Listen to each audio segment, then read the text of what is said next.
it was very widely reported there's a major CNN report that's easy to come up with online, and it talks about a major U.S. airstrike using B-52 bombers against an ISIS poison gas factory in Mosul. Now, of course, you don't just produce the gas and keep it in tanks. What you do is you put it in artillery shells and anti-tank mines and things of that sort. And so we know for a fact that they have gas.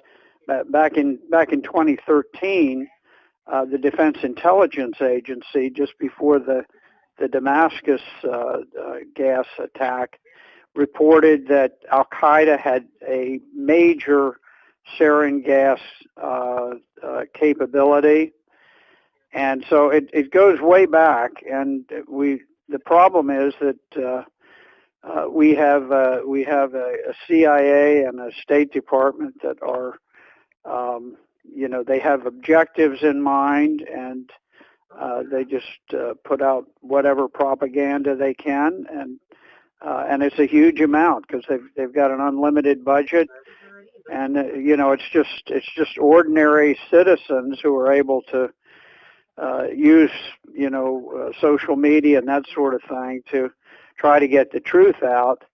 But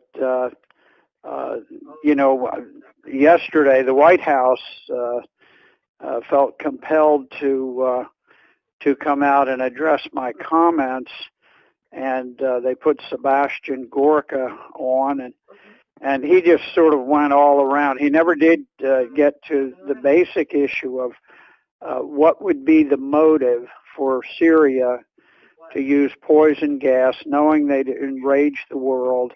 And if they were going to use poison gas, why wouldn't they use it against a military target instead of just a gaggle of civilians walking down the street?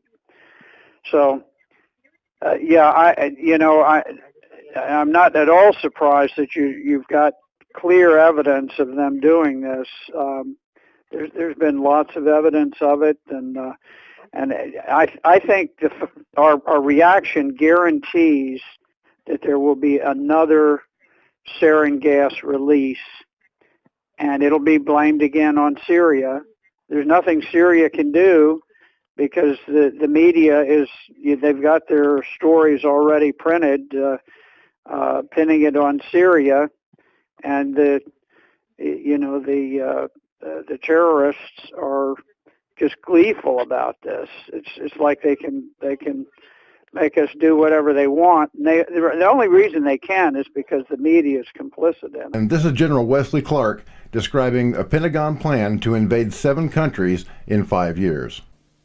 I went downstairs. I was leaving the Pentagon, and an officer from the Joint Staff called me into his office and said, I want you to know, he said, sir, we're going to attack Iraq.